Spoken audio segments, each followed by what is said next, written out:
दोस्तों, आशा करता हूँ आप सब लोग बहुत ही बढ़िया होंगे। ये है total recall Indian accounting standard 115 से रिलेटेड। ये जो नोट्स है ये आपको नीचे डिस्क्रिप्शन से मिल जाएंगे, आप वहाँ से इसे डाउनलोड कर सकते हैं और यूज़ कर सकते हैं। इस वीडियो के दौरान हम लोग पूरा का पूरा इंडियन अकाउंटिंग स्टैंडर्ड 115 आने वाले 15 से 20 मिनट के अंदर में पूरे तरीके से रिवाइज करेंगे। ध्यान रखिए, ये उन लोगों के लिए नहीं है जो इंडियस 115 पहली बार पढ़ रहे हैं, ये उन लोगों के लिए जिन्होंने 115 पढ़ा रखा है। हम वर्ड आई व्यू में पूरा का पूरा फटाफट रिवाइज करा देंगे। सो दिस इज समथिंग जो आप डेली बेसिस पे अपने कान में लगा के सुन सकते हैं, एक पॉडकास्ट के जैसे, ऑलमोस्ट 15 से 20 मिनट में पूरा का पूरा रिवीजन खत्म करने के लिए। इससे पहले कि हम आगे बढ़े, हमारे चैनल को सब्सक्राइब करके रखिए, और अगर किसी को भी एफआर की फास्ट ट्रैक बैच परचेज करना है तो परचेज करने की लिंक भी नीचे डिस्क्रिप्शन में दी हुई है। तो चलिए आइए शुरू करते हैं। Indian accounting standard 115 revenue recognition total 5 steps में बटा हुआ है। पहला है कस्टमर को आइडेंटिफाई कीजिए, उसके साथ आपका कॉन्ट्रैक्ट है क्या। दूसरा है what is your performance obligation, आप क्या करेंगे। तीसरा what is the transaction price, आपको क्या मिलने वाला है। चौथा allocation of transaction price to these performance obligation. और पांचवा पॉइंट सेटिस्फाइंग परफॉर्मेंस ऑब्लिगेशन यानी कि रेवेन्यू का रिकॉग्निशन। पहले पॉइंट की बात करते हैं, contract with customer. Contract with customer तभी माना जाएगा जब कॉन्ट्रैक्ट से रिलेटेड 5 पॉइंट सेटिस्फाई होंगे। क्या? दोनों पार्टीज अप्रूव करती हैं कि इस कॉन्ट्रैक्ट में लिखे गए टर्म्स को, दोनों पार्टीज जानती हैं उनके राइट्स क्या है, पेमेंट के टर्म्स आइडेंटिफाइड है, कमर्शियल सब्सटेंस है ट्रांजैक्शन में, और प्रोबेबल है कि उसमें दिया हुआ कंसिडरेशन रिसीव हो जाएगा। इन पांचों में से आपको ध्यान में रखना है प्रोबेबल वाला वर्ड। अगर प्रोबेबल जितना है कंसिडरेशन मिल जाएगा, उतना ही रेवेन्यू के लिए आपको कंसिडर करना है। इससे रिलेटेड क्या क्या इलस्ट्रेशंस आपको पढ़ना है हम वो भी देखेंगे। अगला इंपॉर्टेंट पॉइंट जो इस स्टेप के अंदर में आता है वो है कॉन्ट्रैक्ट का मॉडिफिकेशन। अगर कॉन्ट्रैक्ट के टर्म्स को आप आगे जाके मॉडिफाई कर रहे हैं, ध्यान रखिए this is not change in estimate, contract के टर्म्स को दोनों पार्टीज मिलकर चेंज कर रही है। तो अगर आप कॉन्ट्रैक्ट के टर्म्स में कॉन्ट्रैक्ट के लेवल को इंक्रीज कर रहे हैं, तो जो आप इंक्रीज कर रहे हैं, जितने भी लेट से एक्स्ट्रा यूनिट्स खरीद रहे हैं, एक्स्ट्रा सर्विस, वो अगर मार्केट प्राइस पे है, उसके स्टैंड अलोन सेलिंग प्राइस पे है, तो इसे एक सेपरेट कॉन्ट्रैक्ट ट्रीट कर लीजिए।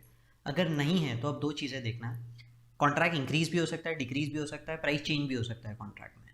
जो भी हो रहा है उस कॉन्ट्रैक्ट के अंदर में जो यूनिट्स है, अगर वो यूनिट्स अपने आप में डिस्टिंक्ट हैं, यानी each and every performance obligation in it is distinct, तो जितना यूनिट्स डिलीवर हो गए, कंसिडर कि वहां तक के जो रेवेन्यू रिकॉग्नाइज कर लिया वो हो गया, contract is terminated at that point. Existing contract का रिमेनिंग ट्रांजैक्शन प्राइस, हो सकता है आपने प्राइस चेंज किया होगा, तो जो रिवाइज ट्रांजैक्शन प्राइस है वो अगर इंक्रीज है तो नया वाला जो कॉन्ट्रैक्ट है उसका ट्रांजैक्शन प्राइस दोनों ऐड कर दीजिए, accumulated total divided by existing contract के एडिशनल यूनिट्स, और नए वाले कॉन्ट्रैक्ट के जो यूनिट्स है दोनों से डिवाइड कर दीजिए, आपको रिवाइज ट्रांजैक्शन प्राइस मिल जाएगा। फ्यूचर का रेवेन्यू रिकॉग्निशन उस प्राइस पे होगा, वो पूरा का पूरा यहाँ पे लिखा हुआ है। अगर ये डिस्टिंक्ट नहीं है, मतलब एक सेपरेट कॉन्ट्रैक्ट अपने आप में नहीं बन रहा, तो फिर एग्जिस्टिंग ट्रांजैक्शन प्राइस जो, मतलब ट्रांजैक्शन प्राइस पूरे तरीके से ऑफ द एग्जिस्टिंग कॉन्ट्रैक्ट, अगर आपने उसको रिवाइज किया है प्राइस को तो रिवाइज वाला प्राइस, अगर आप इंक्रीज कर रहे हैं स्कोप को तो जो इंक्रीज करने वाला एडिशनल ट्रांजैक्शन प्राइस है वो ये दोनों को ऐड कर दीजिए, डिवाइडेड बाय पूरे यूनिट्स एक्सिस्टिंग कॉन्ट्रैक्ट के और एडिशनल यूनिट्स नए वाले कॉन्ट्रैक्ट के, इससे एक रिवाइज ट्रांजैक्शन प्राइस निकलेगा। इस रिवाइज ट्रांजैक्शन प्राइस से जो ऑलरेडी रेवेन्यू रिकॉग्नाइज कर चुके हैं उसको भी एडजस्ट करना पड़ेगा। तो ये वाले मॉडिफिकेशन है। इससे रिलेटेड एग्जाम के लिए आपको कौन कौन सी इलस्ट्रेशन पढ़ना है, इलस्ट्रेशन 7, 8, 9 जो जिसका पेज नंबर और टीवाई के क्वेश्चन नंबर 4, 5 आप लोगों को दिया हुआ है। ऐसे हर एक स्टेप के आगे मैंने ये क्वेश्चंस लिखे हैं जो आपको एग्जाम के पहले पढ़ना है, ठीक है। स्टेप 2 की तरफ जाते हैं, आइडेंटिफाई द परफॉर्मेंस ऑब्लिगेशन। कितने परफॉर्मेंस ऑब्लिगेशन एक कॉन्ट्रैक्ट में है ये डिपेंड करता है उस कॉन्ट्रैक्ट में कितने डिस्टिंक्ट गुड्स या सर्विसेज है। डिस्टिंक्ट कैसे पता चलेगा? डिस्टिंक्ट पता चलेगा एक, या तो उसके अंदर हर एक यूनिट जो भी गुड्स है उस कॉन्ट्रैक्ट में या सर्विस है वो इंडिपेंडेंटली आइडेंटिफाइबल है, यूजेबल है। अगर हाँ तो वो एक डिस्टिंक्ट परफॉर्मेंस ऑब्लिगेशन है, अगर ना तो दूसरा देखना है क्या वो गुड्स उन गुड्स और सर्विसेज के साथ यूज हो सकते हैं जो मार्केट में रेडीली अवेलेबल है। अगर हाँ तो ये अपने आप में एक डिस्टिंक्ट परफॉर्मेंस ऑब्लिगेशन कहलाएगा, अदरवाइज ये मिलके एक सिंगल परफॉर्मेंस ऑब्लिगेशन होता है। कभी कभी कुछ कॉन्ट्रैक्ट्स में ऐसा होता है कि जितने भी गुड्स दिए हैं भले ही वो इंडिपेंडेंटली यूजेबल है but they have to be use together, तो ऐसे में उन सारे गुड्स सारे सर्विसेज को मिला के एक सिंगल परफॉर्मेंस ऑब्लिगेशन कहा जाएगा, ठीक है। तो इससे रिलेटेड इंपॉर्टेंट क्वेश्चंस आप लोगों को दिए हुए हैं जो एक बार आप लोगों को पढ़ना ज़रूर है। अगर कस्टमर के पास ऑप्शन होता है कि वो आके एडिशनल गुड्स खरीद सकता है और उससे रिलेटेड उसने कुछ एडिशनल पेमेंट या कुछ दिया हुआ है, तो ऐसे में जो ट्रांजैक्शन प्राइस है, मतलब जो पैसा हमको मिला है वो पैसों को आज हम जो गुड्स दे रहे हैं और ऐसा कोई एडिशनल ऑप्शन तो हम कस्टमर को दे रहे हैं फ्यूचर में खरीदने का, उन दोनों में उनके फेयर वैल्यू के बेसिस पे एलोकेट कर देंगे इस ट्रांजैक्शन प्राइस को, यानी एक तरह से डिस्काउंट का रिडक्शन हो रहा है।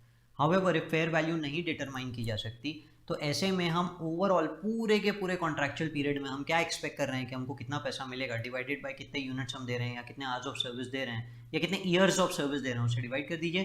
प्रोपोर्शनेट रेवेन्यू रिकॉग्निशन हर एक साल के अंदर में हो जाएगा। ठीक है, अगला कॉन्सेप्ट इसके अंदर जो इंपॉर्टेंट है वो है प्रिंसिपल वर्सेस एजेंट का। आप एजेंट हैं या प्रिंसिपल, डिपेंड करता है इन तीन में से। अगर इन्वेंट्री रिस्क आपके ऊपर है तो आप प्रिंसिपल है, या प्राइस रिस्क आपके ऊपर है, प्राइस कितना लेना है वो आप डिसाइड कर रहे हैं तो प्रिंसिपल आप हैं, या फिर रिस्पॉन्सिबिलिटी के कॉन्ट्रैक्ट पूरे तरीके से कंप्लीट हुई आपके ऊपर है तो आप प्रिंसिपल है। अगर आप प्रिंसिपल हैं तो ओवरऑल जितना भी पैसा कस्टमर से मिल रहा है ये पूरी आपकी रेवेन्यू। अगर आप एजेंट हैं यानी तीनों में से कोई भी कंडीशन सेटिस्फाई नहीं हुई तो फिर ऐसे में आपको जो पैसा मिला उसमें से आपका शेयर क्या है, कमीशन से, वो आपकी इनकम कहलाएगी, रेवेन्यू कहलाएगी, बाकी पूरा का पूरा पैसा तो प्रिंसिपल को जा रहा है। ठीक है, हम दूसरे स्टेप की तरफ बढ़ रहे हैं। Step 3, determine the transaction price. Transaction price कैसे निकालते हैं? ट्रांजैक्शन प्राइस को हमने 5 टुकड़ों में बांटा है, इंस्टीट्यूट केस में 4 में दिया है। पहला है फिक्स कंसिडरेशन, मिनिमम जो पैसा कुछ भी हो हमको मिलेगा ही मिलेगा, is consider to be a fix consideration. हो सकता है कॉन्ट्रैक्ट में किसी तरह का इंसेंटिव दिया हुआ है, पेनल्टी दिया हुआ है, maximum incentive maximum penalty minus कर दीजिए तो मिनिमम अमाउंट जो हमको मिलने वाला है वो फिक्स कंसिडरेशन। इसके बाद देखते हैं वेरिएबल कंसिडरेशन। ये इंसेंटिव्स, डिस्काउंट्स, बोनस जो भी है ये सब कुछ क्या है, वेरिएबल कंसिडरेशन। इनमें रेवेन्यू में कंसिडर करना है क्या, इसके लिए हम 3 पॉइंट देखते हैं। पहला एक मोस्ट लाइकली मेथड होता है। अगर सिर्फ 2 पॉसिबिलिटीज़ है, सिर्फ 2 पॉसिबल इवेंट्स है और उसमें से होने का यानी कि ये पैसा मिल जाएगा इसकी प्रोबेबिलिटी मोर देन 50% है तो फिर हम उसको रेवेन्यू का पार्ट कंसिडर करेंगे। दूसरा है expected value method. Expected value method में जितने पॉसिबल ऑप्शंस है हर एक में कितना कितना पैसा मिलेगा मल्टीप्लाइड बाय हर एक की प्रोबेबिलिटी कितना पैसा आ रहा है उतना हम वेरिएबल कंसिडरेशन में इंक्लूड कर लेते हैं। याद रखिए MLM में प्रोबेबिलिटी मल्टीप्लाई नहीं करना है। अगर क्वेश्चन के अंदर ये वर्ड्स दिए हैं कि it is highly probable that significant reversal will occur तो फिर वेरिएबल कंसिडरेशन को रेवेन्यू में तब तक नहीं कंसिडर करना है जब तक कि वो will occur will not occur नहीं हो जाता, यानी कि रिवर्सल अगर हो सकता है तो रेवेन्यू के लिए कंसिडर नहीं करना है। अगला कॉन्सेप्ट इसके अंदर में दिया गया है आप लोगों को वारंटी से रिलेटेड। अगर क्वेश्चन में आप कोई एक्स्ट्रा वारंटी किसी तरह की कस्टमर को दे रहे हैं, ऐसा कुछ दिया हुआ है तो आपको देखना है किस तरह की वारंटी है, सर्विस टाइप या एश्योरेंस टाइप। सर्विस टाइप यानी कि हम सेपरेटली कस्टमर को वारंटी भी सेल कर रहे हैं, तो अगर हम सेल करते हैं कस्टमर को सेपरेटली वारंटी तो इसे एक सेपरेट परफॉर्मेंस ऑब्लिगेशन मानेंगे। पीओ मतलब परफॉर्मेंस ऑब्लिगेशन। इनिशियल रिकॉग्निशन जो हमने गुड्स दे दिया सिर्फ उससे रिलेटेड रेवेन्यू का होगा, जो वारंटी रिलेटेड है उससे रिलेटेड रेवेन्यू को हम रिकॉग्नाइज नहीं करेंगे, वो कॉन्ट्रैक्ट लायबिलिटी दिख जाएगी। फ्यूचर में जब ये वारंटी एक्सपायर होगी या ओवर द पीरियड हम रेवेन्यू का रिकॉग्निशन करेंगे वारंटी का। आज उस वारंटी से रिलेटेड कोई प्रोविजन नहीं बनेगा। However if it is not sold separately यानी कि एश्योरेंस टाइप वारंटी है तो ऐसे में हम लोग रेवेन्यू तो वैसे पूरा रिकॉग्नाइज करेंगे, ये 115 से गवर्न नहीं होता है, इंडिया 37 से गवर्न होता है, यानी वारंटी से रिलेटेड हमको प्रोविजंस बनाने हैं। ठीक है, तो ये है कॉन्सेप्ट वारंटी का। तीसरा कॉन्सेप्ट जो हम लोगों के इसमें आता है वो आता है सिग्निफिकेंट फाइनेंसिंग कंपोनेंट। अगर आप गुड्स डिलीवर कर रहे हो और जो आपको पैसा मिलने वाला है इन दोनों के बीच मोर देन 12 मंथ्स का गैप है तो हम मानते हैं कि इसमें इंटरेस्ट एलिमेंट इंक्लूडेड होगा। लेस देन 12 मंथ्स है तो प्रैक्टिकल एक्सपीडियंट है, we don't have to consider the interest. अगर प्रोडक्ट को आप डिलीवर आज कर रहे हैं और पैसे 12 महीने के बाद मिलेंगे, मोर देन 12 मंथ्स में मिलेंगे, तो जो पैसे मिलने वाले हैं उसकी प्रेजेंट वैल्यू निकालिए इंक्रीमेंटल बोरोइंग रेट से। इंक्रीमेंटल बोरोइंग रेट से प्रेजेंट वैल्यू निकालिए, उतने की रेवेन्यू आज रिकॉग्नाइज करेंगे। जो पैसा मिलने वाला है और आज जो आपने रेवेन्यू रिकॉग्नाइज की इसके डिफरेंस को हम बोलेंगे इंटरेस्ट इनकम। अगर पैसा आज मिल गया है, सेकंड वाला केस, वहाँ वाला केस, और 12 महीने के बाद हम लोग गुड्स डिलीवर करेंगे तो ऐसे में आज जो पैसा मिला है वो कस्टमर लायबिलिटी, इसके ऊपर इंक्रीमेंटल बोरोइंग रेट से हम लोग हर बार इंटरेस्ट दिखाते रहेंगे। मैंने IBR लिखा है, यहाँ IBR लिखना रह गया। ये जो प्रेजेंट वैल्यू है ये इंक्रीमेंटल बोरोइंग रेट से आएगा। आपको 2 रेट दिए जा सकते हैं, implicit rate, incremental borrowing rate. Incremental borrowing rate लेना है। वापस वहाँ पे जा रहा हूँ, आपने कस्टमर लायबिलिटी दे दी, हर साल इंक्रीमेंटल बोरोइंग रेट से इंटरेस्ट एक्सपेंस दिखा रहे हैं, इंटरेस्ट एक्सपेंस। ठीक है, तो इंटरेस्ट एक्सपेंस दिखाने के बाद में फाइनली जब हम गुड्स डिलीवर करेंगे उस दिन ये इंटरेस्ट एक्सपेंस जो स्टार्टिंग में लायबिलिटी दिखाया था वो पूरा मिला के जितना भी कस्टमर लायबिलिटी में पड़ा वो पूरा का पूरा अमाउंट रेवेन्यू में ट्रांसफर हो जाएगा। ठीक है, अगला वाला कॉन्सेप्ट जो हमारे नेक्स्ट पेज पे दिया हुआ है, okay, before moving to next concept, ये वाले में अगर हम जो पेमेंट है वो एडवांस में सिर्फ इसलिए ले रहे हैं क्योंकि सिक्योरिटी रीजंस है तो ऐसे में हम लोग कोई फाइनेंस कंपोनेंट उसके अंदर नहीं कंसिडर करेंगे। अगला कॉन्सेप्ट नंबर वैसे 3 है पर हम 4 ले रहे हैं, बार्टर ट्रांजैक्शंस। अगर सेम लाइन ऑफ बिजनेस के लोग जैसे 2 न्यूज़ चैनल्स वाले एक बार्टर ट्रांजैक्शन में एंटर होते हैं तो उसके अंदर में जो हम एक दूसरे को दे रहे हैं it is not a part of revenue recognition. अगर सेम लाइन ऑफ बिजनेस नहीं है यानी other than same line of business वाले लोग अगर बार्टर ट्रांजैक्शन करते हैं तो मैं अगर आपके साथ बार्टर ट्रांजैक्शन कर रहा हूँ तो आपसे मुझे क्या गुड्स मिलेंगे या सर्विस उसकी फेयर वैल्यू क्या है, आपसे मुझे क्या मिलने वाला है उसकी फेयर वैल्यू क्या है, वो मेरा रेवेन्यू का पार्ट बनेगा। आखिरी पार्ट बनता है कंसिडरेशन जो हम कस्टमर को पे कर रहे हैं, यानी कस्टमर हमारे पास आता है वो हमें पैसे दे रहा है और हम भी कस्टमर को कुछ पैसे दे रहे हैं। अगर हम कस्टमर को कुछ पैसे दे रहे हैं जिसके बदले में कस्टमर हमें कोई सर्विस नहीं दे रहा तो रेवेन्यू में से उतना अमाउंट माइनस कर दीजिए। अगर हम कस्टमर को पैसे दे रहे हैं जिसके बदले कस्टमर हमें कोई और सर्विस दे रहा है, तो ऐसे में रेवेन्यू हम पूरी रिकॉग्नाइज करेंगे। कस्टमर हमें जो सर्विस दे रहा है वो एक सेपरेट एक्सपेंस है या फिर वो कोई एसेट होगा। हो सकता है कि हमारा कस्टमर हमें कोई गुड्स दे रहा है जो हमें उसको रिटर्न करना है, मतलब उसने कोई रॉ मटेरियल दिया जिसे फिनिश गुड्स में कन्वर्ट करके दे रहे हैं। अगर वो रॉ मटेरियल हम दूसरे कस्टमर्स के लिए भी यूज़ कर सकते हैं, तो वो रॉ मटेरियल और जो पैसा हमें कस्टमर देना है ये दोनों मिलके रेवेन्यू का पार्ट बनेंगे। अगर ये रॉ मटेरियल उसने एक्सक्लूसिवली उसके ही काम के लिए दिया, मतलब हमें उसको ही लौटाना है ये वापस, तो ऐसे में वो रॉ मटेरियल हमारे रेवेन्यू का पार्ट नहीं बनेगा। सिर्फ जो कैश हमें कस्टमर से मिलने वाली है वो हमारे रेवेन्यू का पार्ट बनेगा। Step 4, allocation of transaction price to performance obligation. हर एक परफॉर्मेंस ऑब्लिगेशन को ट्रांजैक्शन प्राइस एलोकेट करते हैं। बहुत सिंपल कॉन्सेप्ट है। जितने भी फेयर वैल्यू दिए हुए हैं हर एक परफॉर्मेंस ऑब्लिगेशन को, हर एक को ट्रांजैक्शन प्राइस उनकी फेयर वैल्यू के रेशियो में एलोकेट कर दिया जाएगा। डिस्काउंट एलोकेशन कॉन्सेप्ट है। दूसरा कॉन्सेप्ट आता है रेसिडुअल वैल्यू। हो सकता है आपको 4 प्रोडक्ट दिए हुए हैं जिनका टोटल वैल्यू 1 लाख है, पर हम कस्टमर को ऐसे 1,20,000 ले रहे हैं 5 प्रोडक्ट्स के, तो पांचवें प्रोडक्ट की वैल्यू कितनी हुई? 4 प्रोडक्ट के 1 लाख, 5 प्रोडक्ट के 1,20,000, तो पांचवें की 20,000 हो सकती है। ये हुआ रेसिडुअल वैल्यू कॉन्सेप्ट। ये तभी यूज होगा जब ये जो 20,000 है जो हम लोग अमाउंट निकाले, ये range of prices for with that product is sold, यानी वो प्रोडक्ट सिर्फ एक प्राइस के लिए बिकता नहीं, वो रेंज ऑफ प्राइजेस के लिए बिकता है, तो उस रेंजेस में लाई करता है। जैसे 15 से 30,000 मैंने जो एग्जांपल दिया उसमें, तो हम रेसिडुअल वैल्यू अप्रोच यूज़ कर सकते हैं। अगर वो उस रेंज में नहीं लाई करता, लेट से रेंज 30,000 से 40,000 है और रेसिडुअल वैल्यू 20,000 आई थी, तो हम उसे रेवेन्यू रिकॉग्निशन के लिए कंसिडर नहीं कर सकते। अगला कॉन्सेप्ट आता है फिक्स कॉस्ट का एलोकेशन, वेरिएबल फिक्स कंसिडरेशन का एलोकेशन, वेरिएबल कंसिडरेशन का एलोकेशन। देखिए ध्यान रखिए, कभी कभी क्या होता है, एक ही कॉन्ट्रैक्ट में 2 परफॉर्मेंस ऑब्लिगेशन होते हैं, एक को फिक्स कंसिडरेशन एलोकेटेड होता है, एक को वेरिएबल। अगर ये जो फिक्स है ये उसका फेयर वैल्यू पे ही है, यानी स्टैंड अलोन सेलिंग प्राइस, और वेरिएबल भी स्टैंड अलोन सेलिंग प्राइस पे है, तो कोई नहीं, जैसा कॉन्ट्रैक्ट है वैसा मान लीजिए। हावेवर अगर क्वेश्चन बता रहा है कि पहले कॉन्ट्रैक्ट के पहले परफॉर्मेंस ऑब्लिगेशन को फिक्स कंसिडरेशन एलोकेटेड है पर वो उसके फेयर वैल्यू पे नहीं है, स्टैंड अलोन सेलिंग प्राइस पे नहीं है, दूसरे को वेरिएबल एलोकेटेड है और वो उसके स्टैंड अलोन सेलिंग प्राइस पे नहीं है, तो ऐसे हम मानेंगे जो फिक्स कंसिडरेशन मिल रहा है वो दोनों पीओ का है, वेरिएबल भी दोनों पीओ का है। तो एलोकेट कैसे होगा? ये फिक्स कंसिडरेशन भी दोनों के फेयर वैल्यू पे एलोकेट होगा, यानी स्टैंड अलोन सेलिंग प्राइस पे, और वेरिएबल कंसिडरेशन भी दोनों के स्टैंड अलोन सेलिंग प्राइस के बेसिस पे एलोकेट होगा। कौन सा इलस्ट्रेशन देखना है वो लिखा हुआ है। अगला कॉन्सेप्ट आता है कॉन्ट्रैक्ट कॉस्ट, ये बाद में देखेंगे हम लोग। सबसे पहले we are moving down to step number 5, recognition of revenue. तो रिकॉग्निशन का ऑफ रेवेन्यू को कब रिकॉग्नाइज करते हैं, यानी कि परफॉर्मेंस ऑब्लिगेशन को सेटिस्फाइड कब मानते हैं, तो ये होता है 2 तरह के केसेस, एक होता है at a point of time, दूसरा होता है over the period of time. हम रेवेन्यू का recognition at a point of time करेंगे जब हम ठीक है, पहले over the period of time करेंगे जब इन तीनों में से कोई एक कंडीशन सेटिस्फाई हो जाती है। एक, हम कस्टमर को सर्विस दे रहे हैं उसे साइमल्टेनियसली कंज्यूम कर रहा है। 2, हम जो सर्विस दे रहे हैं या हम जो गुड्स दे रहे हैं उससे कस्टमर का एग्जिस्टिंग एसेट एनहांस हो रहा है, यानी एग्जिस्टिंग ऑलरेडी कोई एसेट है जो एनहांस हो रहा है। 3, हम जो दे रहे हैं वो स्पेशलाइज गुड्स है, मतलब अगर कस्टमर हमसे ये गुड्स नहीं लिया हाफ प्रिपेयर्ड के बाद तो हम ये किसी और को नहीं दे सकते। अगर इन तीनों में से कोई एक भी कंडीशन सेटिस्फाई होगी तो रेवेन्यू का रिकॉग्निशन प्रोपोर्शनेट बेसिस पे होगा, जिसे हम बोलते हैं over the period of time.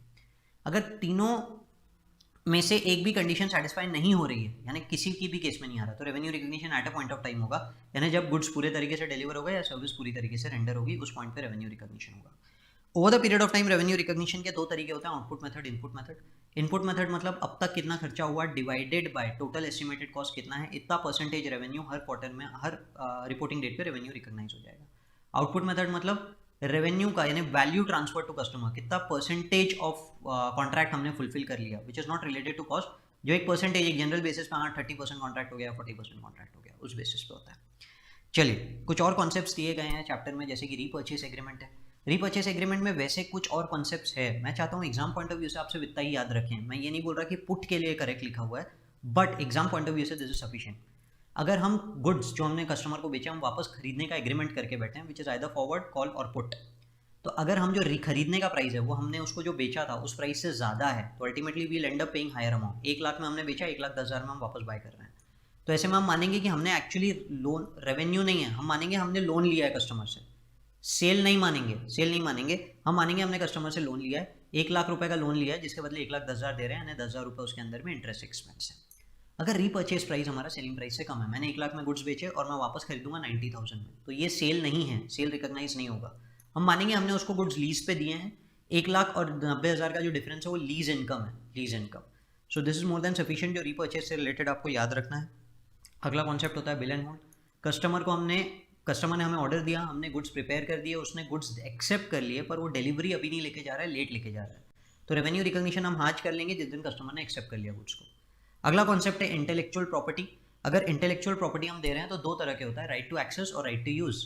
अगर right to use as it is है, मतलब जैसे कोई फिल्म बनाई, फिल्म बना के दे दिया, तो भाई वो तो वैसी ही फिल्म सामने वाला दिखाएगा ना। तो ऐसे में रेवेन्यू रिकॉग्निशन इमीडिएट हो जाता है जिस दिन इंटेलेक्चुअल प्रॉपर्टी सामने वाले को दे दी, ठीक है। फॉर एग्जांपल राधे मूवी के राइट्स सलमान खान ने जी स्टूडियोज़ को दे दिए। राइट टू एक्सेस होता है कि हम आपका इंटेलेक्चुअल प्रॉपर्टी यूज़ कर सकते हैं, आप उसको जैसे जैसे चेंज करेंगे हम वैसा वैसा भी यूज़ करते रहेंगे। इसमें मैकडोनल्ड्स भी आ गया, डोमिनोज भी आ गया, कोई भी आ गया। ऐसे में revenue recognition over the period of time होता है। अगला कॉन्सेप्ट आता है हम लोगों का कॉन्ट्रैक्ट कॉस्ट का। पहले कॉन्ट्रैक्ट कॉस्ट कवर कर रहे हैं, फिर सर्विस कंसेशन एग्रीमेंट। कभी कभी कुछ जैसे revenue over the period of time recognize हो रही है, तो प्रॉब्लम क्या होता है, मैंने खर्चा तो कर दिया पर उससे रिलेटेड रेवेन्यू शायद मैं अभी रिकॉग्नाइज नहीं कर रहा, तो वो खर्चा मैं एक्सपेंस ऑफ तो नहीं करूँगा ना। तो स्टैंडर्ड बोलता है अगर ये खर्चे को आप कैपिटलाइज नहीं कर सकते किसी और स्टैंडर्ड के हिसाब से, जैसे अगर ये इन्वेंट्री होता तो इंड AS 2 में कैपिटलाइज हो जाता, पीपी होता तो इंड AS 16 या 38 में कैपिटलाइज हो जाता, इंटेंजिबल एसेट होता। तो अगर मैं किसी और स्टैंडर्ड के हिसाब से कैपिटलाइज नहीं कर पा रहा हूँ और उससे रिलेटेड रेवेन्यू भी रिकॉग्नाइज नहीं की है, तो इस खर्चे को कैपिटलाइज कर दो as per Ind AS 115 which is the concept of contract cost. इससे रिलेटेड क्वेश्चन हमारे कंपाइलर में दिया हुआ है, कंपाइलर का आई बिलीव लास्ट क्वेश्चन है इंड AS 115 का, तो आप देख सकते हैं। उसके अलावा मैंने एक और एक पेज नंबर आपको देके रखा है, ये आप लोगों को पढ़ना है। सर्विस कंसेशन अरेंजमेंट, जहाँ पे हमने पब्लिक प्राइवेट पार्टनरशिप की है, जहाँ पे एक ऑपरेटर यानी कि गवर्नमेंट आपको एक कॉन्ट्रैक्ट देती है कि लेट से रोड बनाने का ही हम एग्जांपल लेंगे, आपको रोड बनाना है, जिसके बदले में गवर्नमेंट आपको या तो फिक्स कंसिडरेशन दे देगी रोड बनाने का, या आपको बोलेगी आप टोल चार्जेस करेक्ट कर लो, जिसे हम बोलेंगे वेरिएबल कंसिडरेशन। अगर फिक्स कंसिडरेशन है तो जिस दिन रोड का काम कंप्लीट हो गया उसका फेयर वैल्यू कितना मिलना चाहिए उतना रेवेन्यू हम आज रिकॉग्नाइज कर लेंगे। गवर्नमेंट क्या पैसे दे रही है और हम जो फेयर वैल्यू बोल रहे हैं इसमें फ़र्क होगा। गवर्नमेंट जो पैसा दे रही है वो ज़्यादा दे रही होगी, तो एक्स्ट्रा गवर्नमेंट जो दे रही होगी उसके दो रीज़न होंगे। एक फाइनेंशियल इनकम होगी उसमें कि गवर्नमेंट आपको फाइनेंस का पैसा दे रही है क्योंकि गवर्नमेंट लेट पैसा देती है, और दूसरा जो उसके अंदर गवर्नमेंट एक्स्ट्रा देती है वो मेंटेनेंस का देती है। तो मेंटेनेंस जब जब करेंगे तब रेवेन्यू रिकॉग्निशन करना है, और फाइनेंस इनकम का over the period of time. Variable consideration concept, जिसके अंदर आप टोल चार्जेस कलेक्ट करेंगे, तो जिस दिन रोड का काम कंप्लीट हो गया उस दिन आप रेवेन्यू रिकॉग्नाइज करेंगे, पर एंट्री होगी intangible asset debit to revenue. Intangible asset debit to revenue क्यों, ये डिस्कस नहीं कर रहे हैं। सर्विस कंसेशन अरेंजमेंट का क्वेश्चन हमारे कंपाइलर में, आप वहाँ से वीडियो देख सकते हैं। तो इनटैंजिबल एसेट टू रेवेन्यू, अब जब जब टोल चार्जेस कलेक्ट होंगे तब तब वो रेवेन्यू में जाएंगे, और ये intangible asset over the period जितने समय के लिए आपको ये एग्रीमेंट मिला है, कॉन्ट्रैक्ट मिला है, उतने समय के लिए उसका इनटैंजिबल एसेट का एक्सपेंस हम लोग ओवर द पीरियड बुक करते रहेंगे। सर्विस कंसेशन अरेंजमेंट पे ICAI की तरफ से एक ही क्वेश्चन है, वो क्वेश्चन आप लोगों को पढ़ना पड़ेगा। तो चलिए, this was the complete revision related to Ind AS 115। उम्मीद करता हूँ कि ये रिवीजन आप लोगों के लिए बहुत काम का होगा, डेली बेसिस पे सुनते रहेंगे तो काफ़ी हेल्पफुल रहने वाला है। Thank you for watching the video and all the best for your exams. Thank you.